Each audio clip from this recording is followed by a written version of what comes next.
Dobrý den, ahoj, zdraví vás Michal z OpenTech Labu. Minulý týden jsem vám ve videu představil naši novou vývojovou desku EasyMaker 32. A při té příležitosti jsem pro vás vyhlásil soutěž, ve které jste měli tipnout, za jakou cenu se bude tato deska nabízet na našem e-shopu.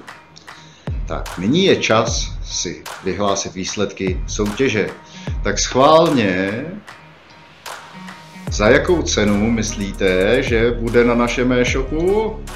Je to tady. Cena, za kterou budeme desku prodávat, je 412 korun. Tak pojďme se podívat, jak jste kdo typoval.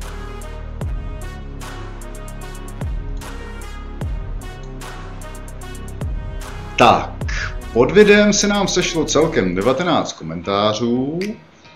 A hned první tip od Davida Černého 4335 je velmi blízko, typoval 420 korun, což je jenom 8 korun rozdíl. Lux 1564 typoval 250 korun.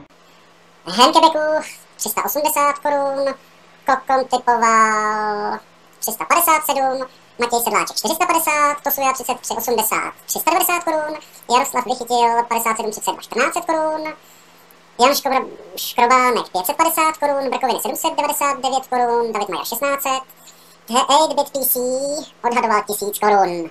Takže to jsou vaše tipy a zdá se, že tady máme vítěze. Yes! Yes! Yes! Nejblíže se totiž svým tipem přiblížil David Černý 4335, takže Davide, gratuluju. Deska s výrobním číslem 1 bude tvoje. Oslovím tě ještě pod komentářem, abychom se spolu spojili a mohli si předat údaje pro doručení desky.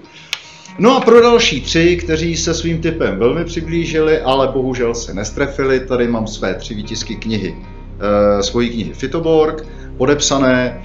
Takže i s vámi se pokusím spojit pod vašimi typovacími komentáři pod videí, abychom si vyměnili doručovací údaje a já vám mohl knihu poslat. Takže ještě jednou gratuluju těm, kteří byli úspěšní a někdy příště ahoj.